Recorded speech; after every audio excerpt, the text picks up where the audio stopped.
Mi yerno dijo: «No estás en el título de los 1.200 millones de pesos». En la firma, el agente inmobiliario me miró directamente y dijo: «Listo para firmar». Mi yerno me empujó al suelo el frío mármol golpeando mis palmas mientras me sostenía, luego arrastró mi silla al rincón más lejano y siseó: «1.200 millones de pesos. ¿Estás loco? ¿O debería enviarte a un asilo de ancianos o a un hospital psiquiátrico? Tú eliges». Escucha mi historia, verás que en la vida la paciencia y la inteligencia pueden voltear cualquier situación, incluso cuando te empujan al rincón más oscuro. El sonido de mi bolso cayendo retumbó más fuerte que su voz. Sentí el calor de cada par de ojos en la habitación, no por preocupación, sino por la incomodidad de presenciar una humillación que nadie pretendía detener.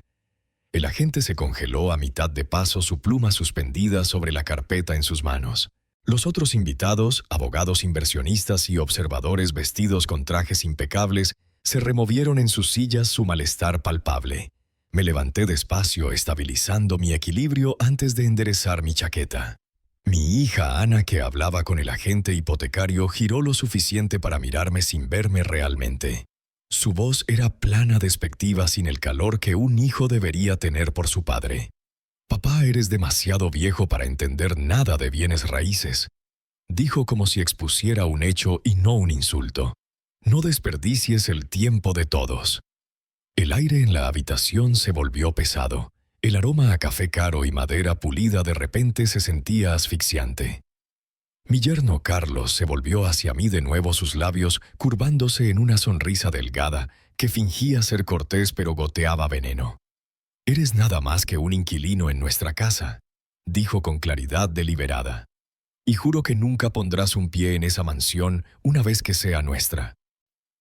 El raspado de la silla que había movido aún resonaba en mis oídos mientras recogía mi bolso del suelo y caminaba al rincón que había elegido para mí. El lugar era oscuro, lejos de la cálida luz del sol que entraba por las paredes de vidrio y distante del centro de la mesa donde se tomaban las decisiones reales. Colocé mi bolso suavemente en la mesa a mi lado, me senté y crucé las manos ordenadamente en mi regazo. Desde donde estaba tenía una vista clara del contrato en el centro de la mesa. Páginas gruesas color crema con clips dorados en los bordes, cada una cargando el peso de los 1.200 millones de pesos que pensaban que eran suyos. También podía ver sus rostros, Ana concentrada y calculadora, Carlos engreído y seguro de su victoria. El agente, recuperando su compostura, comenzó a delinear el orden del cierre. Su voz era suave y practicada, pero sus ojos evitaban los míos. Las plumas comenzaron a rayar el papel cuando se colocaron las primeras firmas. Las sillas se movieron. Se sorbieron vasos de agua. La vida continuaba como si yo hubiera dejado de existir en ese espacio. Pero aún estaba allí. Estaba observando. De vez en cuando, alguien me echaba un vistazo. Miradas breves, casi culpables, antes de apartar la vista rápidamente. Como si reconocer mi presencia pudiera perturbar el delicado equilibrio de la cortesía que todos fingían mantener. Sus palabras se repetían en mi mente como una grabación. 1.200 millones, delirante, asilo de ancianos, hospital psiquiátrico, inquilino, nunca pondrás un pie. Cada frase se asentaba profundamente en mí, no como una herida fresca, sino como otro ladrillo en la pared que había estado construyendo durante años. Pensaban que sus insultos eran lo suficientemente afilados para derribarme. Lo que no entendían era que había vivido palabras más afiladas y frías que las suyas. Mantuve mi rostro calmado, mi postura recta, mi respiración uniforme. Para ellos debía parecer una reliquia, silencioso, inofensivo, irrelevante. No tenían idea de que el silencio puede ser el arma más afilada de todas, que la paciencia puede ser más peligrosa que la ira.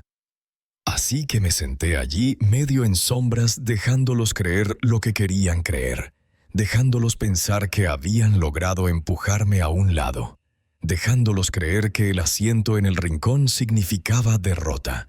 Sabía algo que ellos no, algo que voltearía este día de cabeza antes de que terminara. Y mientras sus plumas rayaban las páginas finales, sonreí. Solo lo suficiente para mí mismo, no lo suficiente para que alguien más lo viera. Dicen que las peores heridas son las que nunca sangran. Las mías eran del tipo talladas lentamente a lo largo de los años con palabras y actos pequeños que todos los demás descartarían como nada. Pero recordaba cada uno. Mi nombre es Don Miguel, aunque la mayoría me llama Pepe. Nací en un pequeño pueblo pesquero en la costa de Oaxaca, México, y he pasado la mayor parte de mis 72 años trabajando duro, guardando silencio y ocupándome de mis propios asuntos. Pero el silencio no significa debilidad. Y ese día, sentado en esa oficina inmobiliaria reluciente, no era débil en absoluto. Aún recuerdo la primera vez que mi yerno me presentó a sus amigos. Había pasado toda la mañana preparando bocadillos, tortillas caseras, guacamole fresco del jardín, limpiando la sala y asegurándome de que la casa luciera perfecta como en el Día de los Muertos. Cuando sonó el timbre esperaba al menos una introducción cortés, quizás como mi suegro. En cambio, con su sonrisa social más brillante, señaló hacia mí y dijo: «Este es nuestro ayudante de toda la vida». Sus amigos rieron levemente pensando que era una broma, pero nunca los corrigió. Me quedé allí sosteniendo una bandeja de mate y galletas, el calor de las tazas calentando mis dedos, mientras el frío en mi pecho se extendía más profundo. No fue un momento aislado. Ese mismo aire de condescendencia se filtraba en todo. Me enorgullecía de mi pequeño huerto en el patio trasero, filas de aguacates, limones y hierbas que había cuidado desde antes de que se mudaran. Una mañana encontré el contenedor de compost rebosante de verduras perfectamente buenas. Mi yerno captó mi mirada desde el patio y se encogió de hombros. «No son orgánicos certificados como los que vende la tienda», dijo. «No confío en lo que cultivas en esa tierra sucia ahí». Como si la tierra que había cuidado toda mi vida fuera de alguna manera inferior a sus estándares. Intenté traer algo propio a la casa una vez, una hermosa mesa de comedor de roble macizo que encontré en un mercado de antigüedades del tipo que dura generaciones. La pulí hasta que brilló y la coloqué en el comedor. Esa noche entró, miró una vez y rió. «Esta cosa vieja parece leña para la chimenea en el campo. Podríamos quemarla para calentarnos en invierno». Al día siguiente desapareció reemplazada por una mesa de vidrio y cromo que parecía fría sin importar qué comida se pusiera encima. Comenzaron a erosionar mi lugar en la casa de maneras más tangibles.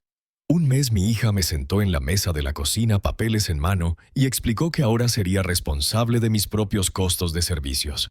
«Es justo», dijo. «Tienes tu propia habitación, usas electricidad». Lo que no dijo, y tal vez había olvidado convenientemente, era que había pagado la hipoteca restante de esta casa años antes, vaciando mis ahorros para que pudieran conservarla. Eso ya no contaba mucho.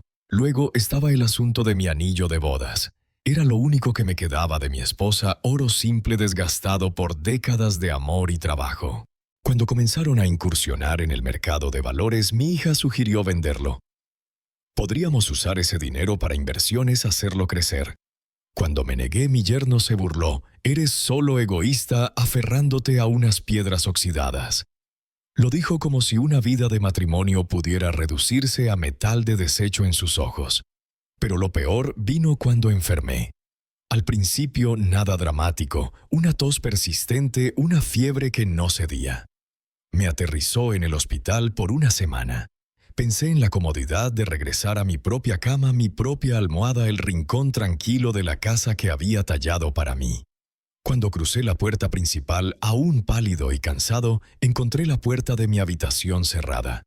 Una maleta extraña en el pasillo. «¿Qué pasa?», pregunté, mi voz aún débil.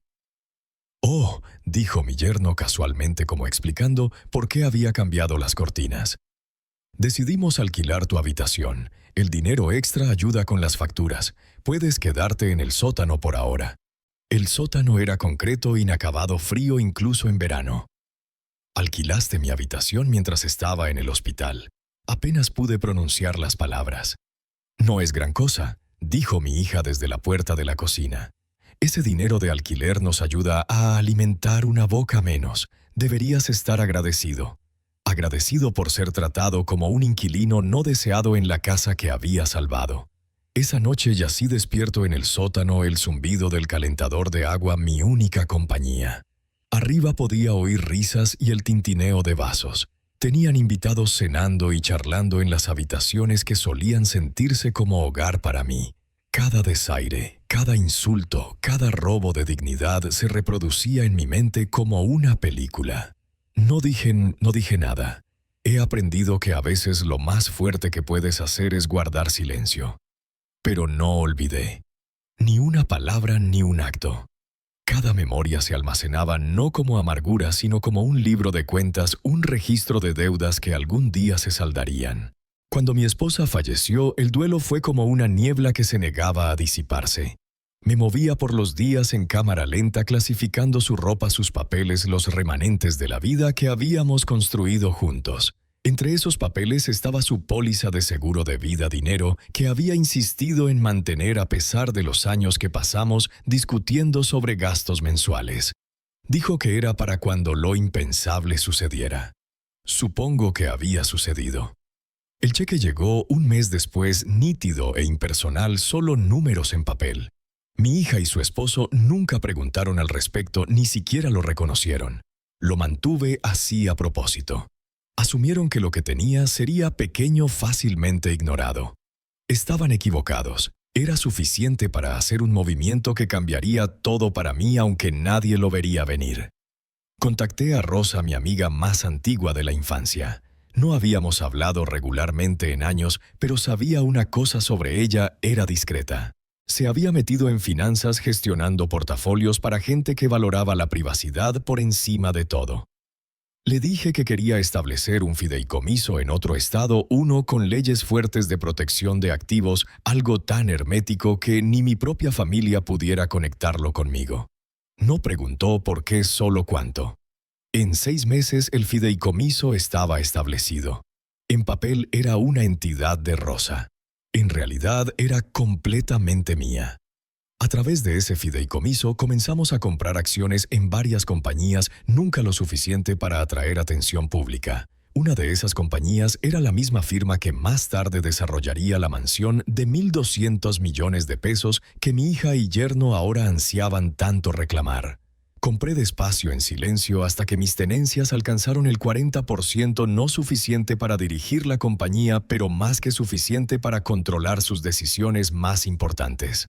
La oportunidad de tejer el siguiente hilo en mi plan llegó cuando mi hija y su esposo comenzaron a hablar de ascender en el mundo. Tenían los ojos puestos en la mansión, prestigio, estatus, todo lo que pensaban que merecían, pero no tenían el efectivo líquido para el depósito. Dejé que Rosa manejara el préstamo a través del fideicomiso, redactando un contrato con términos tan específicos que nunca notarían la trampa hasta que se cerrara. El acuerdo era simple: el fideicomiso proporcionaría el depósito inicial para su compra. Si el fideicomiso se negaba a liberar los fondos restantes en cualquier momento, todo el trato colapsaría y perderían su depósito ante el vendedor. Mi hija hojeó el papeleo. Mi yerno fingió leerlo, pero ninguno vio los ganchos enterrados en el lenguaje. ¿Por qué lo harían? En sus mentes era solo algún inversionista anónimo ayudándolos a hacer que el trato sucediera. Desde ese día observé desde mi rincón tranquilo de la casa mientras pavoneaban haciendo planes, contándole a amigos sobre su mansión. Mantuve la cabeza baja, cocinando mis comidas, cuidando mi jardín, interpretando el rol del viejo inofensivo. Cuanto más creían en mi impotencia, más libremente se rebelaban. Cada impulso codicioso, cada comentario cruel, cada suposición engreída de que yo era nada. La privacidad era mi escudo.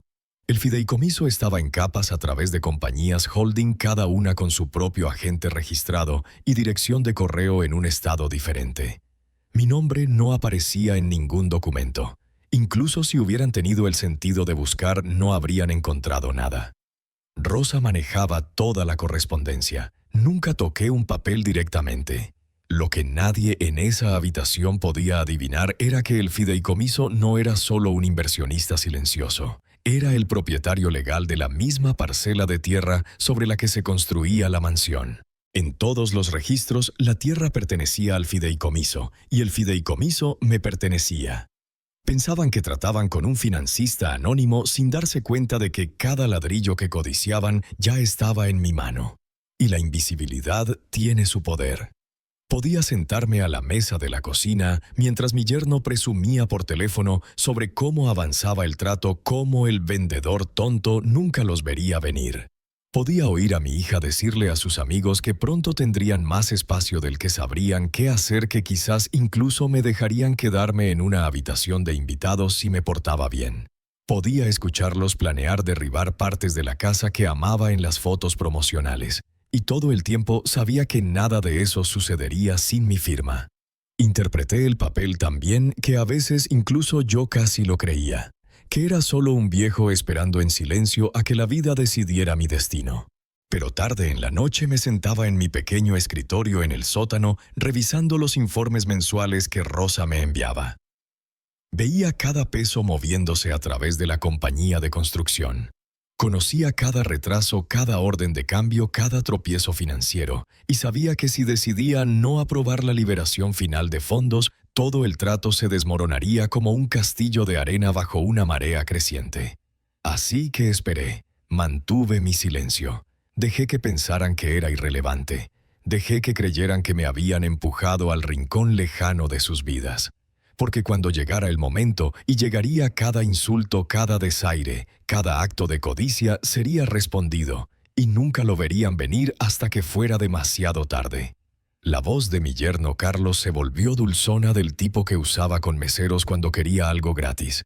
Deslizó una pila ordenada de papeles hacia mí sobre la mesa, sus dedos manicureados golpeando la hoja superior como si compartiera un secreto. «Adelante, firma rápido aquí», dijo sonriendo lo suficiente para mostrar cada diente pulido. Así Ana no tendrá que preocuparse por este aburrido papeleo. Los papeles eran crujientes de stock caro, la tinta negra aún oliendo faintly fresca. Miré el encabezado en negrita, poder permanente de attorney. Una línea más pequeña debajo detallaba lo que realmente querían: control total irrevocable sobre la parcela de tierra que mi nombre aún ocupaba en los registros.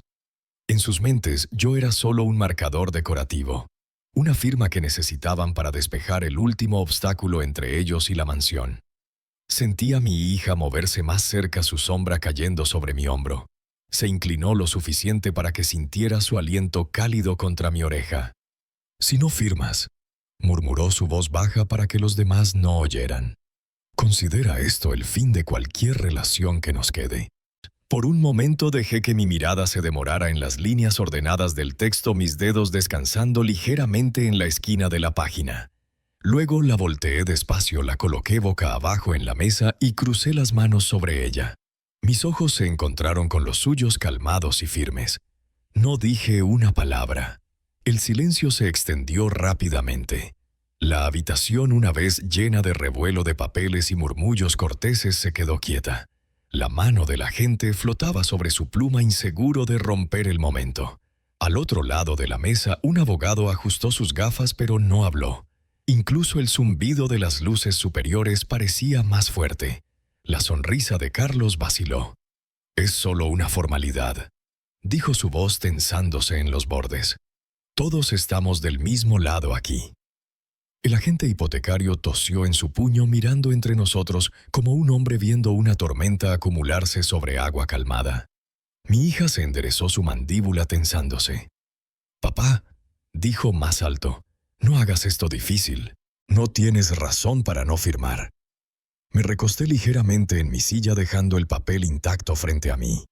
Podía sentir el peso de cada mirada en la habitación presionándome, instándome a tomar la pluma, a ceder a la presión. Pero había cargado cargas más pesadas que esta y había aprendido que a veces lo más poderoso que puedes hacer es esperar. «Tal vez necesita que alguien se lo explique», ofreció Carlos volviéndose a la gente. Su voz llevaba ese borde frágil de nuevo, el que tenía cuando estaba a 2 segundos de romperse. No está acostumbrado a este tipo de transacciones. Tal vez si alguien lo explicara en términos simples. Levanté una mano ligeramente y la habitación se quedó quieta de nuevo. No necesitaba sus explicaciones. No necesitaba sus reassurances. Sabía exactamente lo que querían de mí y sabía exactamente cuánto tiempo había estado planeando este momento. El aire se sentía espeso, pesado, con anticipación e impaciencia. Los papeles yacían entre nosotros como cebo en una trampa, pero no era mi pie el atrapado. Observé la expresión de mi hija pasar de confianza a irritación, luego al más leve destello de duda.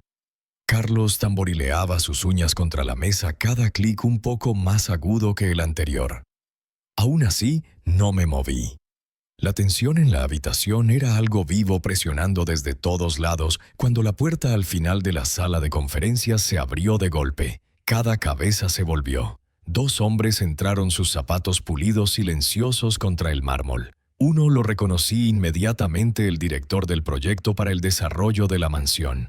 El otro era el abogado principal de la compañía, un hombre cuyos trajes estaban cortados tan perfectamente que parecían casi irreales. El director del proyecto caminó directamente pasando a mi hija y yerno sin siquiera una mirada. Deteniéndose a mi lado, inclinó la cabeza ligeramente, un gesto de respeto que no había visto de nadie en esta habitación hasta ahora. Don Miguel dijo lo suficientemente claro para que cada persona presente lo oyera. Hemos preparado el contrato final según sus instrucciones. Si no firma toda esta transacción, se cancelará inmediatamente. Por un latido, la habitación se congeló. La boca de Carlos se abrió, luego se cerró de nuevo. Sus cejas, perfectamente formadas, se juntaron como si lo hubiera oído mal. Según sus instrucciones, repitió su voz subiendo media octava. ¿Qué quiere decir con sus instrucciones? El abogado dio un paso adelante colocando una carpeta de cuero delgada en la mesa frente a mí. Su tono era profesional, pero no se podía confundir la corriente subyacente de deferencia. Don Miguel es copropietario de la compañía de desarrollo, explicó uniformemente, y el único propietario legal de la parcela de tierra sobre la que se construye esta propiedad. Sin su firma, ninguna venta puede proceder a ningún comprador independientemente del estado del contrato. Las palabras aterrizaron como piedras en un estanque quieto. Lo vi en los ojos de mi hija primero. El brillo confiado se apagó en un instante, reemplazado por confusión, luego horror al amanecer. Mi yerno se volvió bruscamente hacia ella. Dijiste que solo estaba en el papeleo como formalidad. Siseó su voz lo suficientemente afilada para cortar. Mi hija se detuvo mirando alrededor a los testigos silenciosos en la habitación. Su rostro se tensaba enrojeciendo con la realización de que cualquier juego de poder privado que pensaran que estaban escenificando ahora se desarrollaba frente a una audiencia. Los ojos de la gente saltaban entre nosotros, claramente recalculando toda la situación. El agente hipotecario se removió incómodo en su asiento, ahora plenamente consciente de que esto no era un cierre ordinario. Los 2 abogados sentados al final de la mesa intercambiaron miradas rápidas y sabedoras. Dejé que el silencio se extendiera lo suficiente para que se sintiera pesado. Luego alcancé y coloqué mi mano en la carpeta de cuero. Parece, dije suavemente, que algunos de ustedes han malentendido mi rol aquí. La compostura de Carlos se rompió. No puedes, comenzó, pero el director del proyecto la cortó con una pequeña sonrisa cortés. Puede, dijo simplemente. Puede hacer exactamente eso. Miré hacia abajo los documentos dispuestos ante mí. Eran la culminación de años de maniobras silenciosas, acciones adquiridas una a la vez, contratos escritos en lenguaje cuidadoso, capas de propiedad que mantenían mi nombre invisible hasta el momento que elegí revelarlo. Había sido paciente lo suficiente para dejarlos creer que sostenían las riendas. Cuando levanté la vista, mi hija se inclinaba hacia adelante, sus palmas planas en la mesa. «Papá», dijo su voz tensa, «podemos resolver esto en privado. Solo firma los papeles», y en privado dejé que la palabra rodara lentamente de mi lengua. «No creo que lo mantendremos justo aquí a la luz». Su mandíbula se tensó. Las manos de Carlos estaban curvadas en puños en su regazo. La gente alrededor de la mesa estaba en silencio, pero podía sentir su atención como un foco. El abogado golpeó suavemente la página superior. «Cuando esté listo, don Miguel».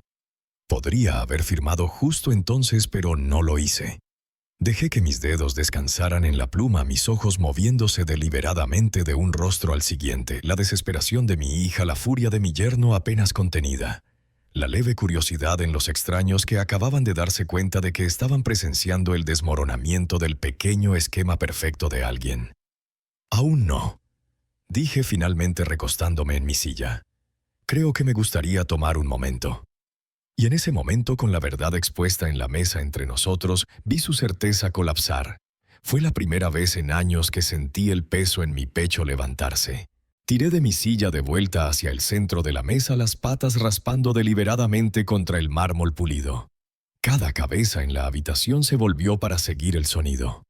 Mi hija se removió incómoda. Mi yerno se sentó rígido, sus manos agarrando los reposabrazos de su silla. Encontré sus ojos y dejé que el momento se extendiera, mi voz calmada, pero llevando a cada rincón de la habitación. «Tienen razón», dije. «Aún no tengo mi nombre en nada, pero hoy voy a poner mi nombre en todos los lugares donde alguna vez soñaron pisar». Parpadeó inseguro de reír o fruncir el ceño. Mi hija comenzó a decir algo, pero ya estaba destapando la pluma. La habitación estaba en silencio, excepto por el deliberado rasguño de la punta a través del papel. Mi yerno se inclinó hacia adelante, sus labios separándose en anticipación hasta que vio el encabezado en el documento. En mi bolso había un segundo conjunto de documentos preparados silenciosamente por los abogados de la fundación durante el último mes. Mientras mi hija y su esposo habían estado regodeándose por su cierre final, yo había estado arreglando un cierre propio, uno que podía ejecutarse en esta misma habitación, en esta misma mesa sin dejar mi silla. Cada autorización legal, cada firma de la ciudad, cada sello, todo estaba listo esperando mi pluma. No era el acuerdo de venta que pensaba, no era una transferencia a sus manos. Estaba firmando la mansión a la Fundación Casa Segura, un refugio sin fines de lucro para hombres mayores abandonados por sus familias. Lo había negociado en silencio con el director de la fundación semanas atrás, los términos finales esperando solo este momento, y había una cláusula extra impresa en lenguaje legal limpio e inquebrantable que nadie en la habitación podía pasar por alto. La propiedad listaría 2 patrocinadores honorarios en cada publicación, cada placa, cada gala de recaudación. Mi hija y mi yerno, sus nombres para siempre atados a un regalo que habían intentado robar. El director del proyecto sonrió faintly mientras deslizaba las páginas firmadas a través de la mesa hacia él. «Lo finalizaremos inmediatamente, don Miguel», dijo. El rostro de mi hija se drained de color.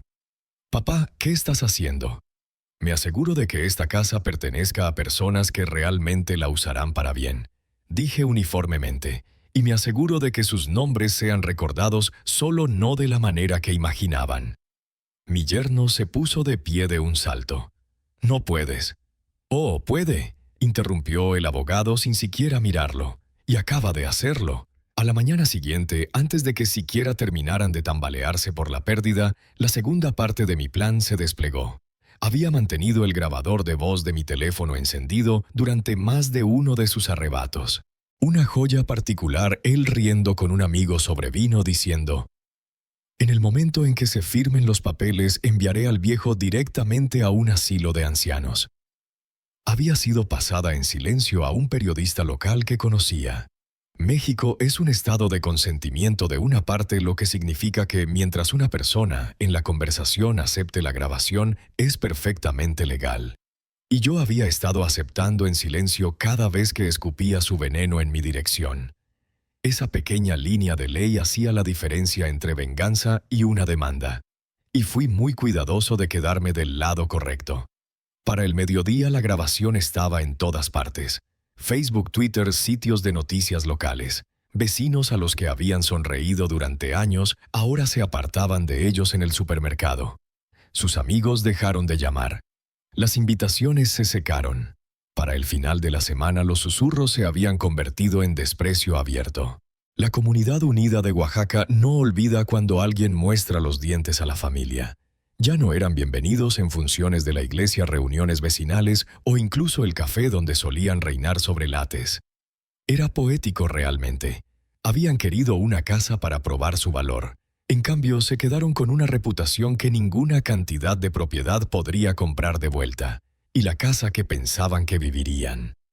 Ahora era un refugio seguro para hombres que como yo habían sido apartados, excepto que estos hombres encontrarían nada más que bondad al cruzar sus puertas. Les había dado lo que querían. De alguna manera, sus nombres estaban grabados en letras doradas en una placa en el gran vestíbulo de la mansión. Pero junto a ella, en letras aún más grandes, estaba la dedicatoria en honor a los hombres que nunca son olvidados.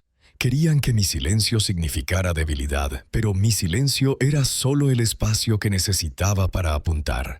Y cuando finalmente disparé, me aseguré de que aterrizara donde nunca se borraría. Fue apenas 4 meses después, cuando las grietas en su pequeño mundo perfecto comenzaron a mostrarse. Los susurros alrededor del pueblo se volvieron algo más afilado. Acuerdos comerciales cayendo, clientes de repente no disponibles, socios retirando inversiones sin aviso. La humillación pública de esa grabación no solo había dañado su posición social, había destripado su credibilidad. Primero vendieron el SUV de lujo, el que ella usaba para desfilar por el pueblo como si fuera una corona, luego el barco, luego la casa, que una vez llamaron su hogar para siempre. Pieza por pieza, su imperio de imagen se desmoronó. Para el 6º mes vivían en un alquiler estrecho en las afueras del pueblo, tratando de mantener las apariencias con sonrisas que no llegaban a sus ojos. Y luego, una tarde lluviosa, hubo un golpe en mi puerta. La abrí para encontrarlos parados allí, mi hija y su esposo, pareciendo que el color había sido lavado de ellos. Ella estaba más delgada, las líneas en su rostro más profundas. Él se veía más viejo también, pero no de una manera que viniera del tiempo, más como si algo dentro de él se hubiera desgastado. «Papá», comenzó mi hija, su voz baja casi rompiéndose. «Nosotros no tenemos ningún otro lugar a donde ir». Mi yerno mantuvo los ojos bajos, sus manos retorciendo la correa de su bolso. No habló, y por un momento me pregunté si el peso de sus propias palabras, dichas meses antes sobre enviarme a un asilo de ancianos, estaba presionando su lengua. Retrocedí de la puerta y gesticulé adentro. «Entren», dije. Mi voz era calmada, cortés. Me siguieron a la cocina, donde vertí 2 vasos de agua y los puse en la mesa. Ninguno tocó los vasos. Sus manos permanecieron cruzadas, inquietas. Ella fue la que habló de nuevo. «Solo necesitamos un lugar por un tiempo hasta que nos pongamos de pie». Me senté frente a ellos estudiando sus rostros. Por un momento vi destellos de las personas que solían ser antes de la codicia, antes de la crueldad, pero fue solo un parpadeo desaparecido tan rápido como vino. Tomé un sorbo lento de mi propio vaso, luego lo bajé cuidadosamente en la mesa. «Saben», comencé, «hay un asilo de ancianos muy bonito en el pueblo vecino. Buena comida, habitaciones limpias, personal amable. Una vez me dijeron que podía elegir entre un asilo de ancianos o un hospital psiquiátrico», dije suavemente, mis ojos nunca dejando los suyos. «Bueno, elijo ninguno. Pero para ustedes», dejé que la pausa colgara en el aire. «El asilo suena perfecto. Deberían probarlo». Las palabras aterrizaron pesadas en el aire y los vi a ambos retroceder, no porque no entendieran, sino porque sí. Era su frase arrojada de vuelta con precisión. Los labios de mi hija se tensaron. Los ojos de mi yerno finalmente se levantaron para encontrarse con los míos y por primera vez no tenía nada que decir. Se levantaron despacio. No hubo argumento, no súplica, solo una comprensión compartida de que esta puerta no se abriría para ellos de nuevo. Cuando los acompañé al porche, noté a unos pocos vecinos afuera, apoyados en cercas o fingiendo trabajar en sus jardines. No fingían ignorar lo que pasaba. Miraron mientras mi hija y su esposo caminaban por el sendero, sus hombros encorvados desapareciendo en la llovizna gris. Me quedé allí hasta que doblaron la esquina, el aire marino fresco contra mi rostro. Mis manos estaban firmes. Mi voz había sido firme, pero dentro había algo más. Una satisfacción profunda y tranquila. No alegría, no triunfo, sino la certeza de que el libro de cuentas que había mantenido durante años finalmente estaba equilibrado. Y no necesitaba cerrar la puerta de golpe detrás de ellos. El silencio era suficiente. La tarde tardía derramaba sol a través del jardín en un lavado dorado cálido, convirtiendo cada hoja en un panel de vidrio teñido. Me agaché bajo entre las camas de espinacas, la tierra fresca y suave bajo mis dedos. El aroma a orégano y suelo húmedo subía con cada movimiento, mezclándose con un leve sabor salado de la brisa oceánica desde la costa de Oaxaca. En algún lugar detrás de mí, una de las gallinas soltó un cacareo indignado fuerte como si acabara de poner el huevo más importante en la historia de las gallinas. Sonreí sin levantar la vista. Las gallinas no se preocupaban por reputaciones o cuentas bancarias o grandes mansiones. Se preocupaban por semillas esparcidas en el suelo sol en sus espaldas y saber exactamente dónde pertenecían. Alcancé otra cabeza de espinaca girando suavemente hasta que se liberó las raíces colgando con grumos de tierra oscura. Mis rodillas dolían un poco, pero no me importaba. Había aprendido a apreciar dolores que venían de trabajo honesto. No eran nada como el moretón lento que viene de ser disminuido cada día en tu propio hogar. Desde aquí podía ver la pequeña puerta de madera en el borde del jardín. Colgando de ella estaba un cartel pintado a mano. Bienvenido al jardín del abuelo, entrada solo por invitación. Las letras eran audaces, la pintura aún fresca. Para la mayoría de la gente era solo una decoración encantadora, pero para mí era una declaración. Este era mi espacio, mis reglas, mi paz. Coloqué la espinaca en la canasta a mi lado, la pila ya rica con aguacates, tomates, zanahorias y ramitas de albahaca. El ritmo del trabajo era calmante. Tirar, sacudir, colocar, repetir. Tenía una forma de asentar mi mente de la misma manera que la marea del océano alisaba las piedras en la orilla. En la distancia podía oír el zumbido leve del tráfico de la carretera. El mundo aún girando con su prisa y ruido. Pero en mi jardín el tiempo se ralentizaba al ritmo de un latido del corazón. Me enderecé sacudiendo tierra de mis manos y dejé que mis ojos vagaran por las filas de verde.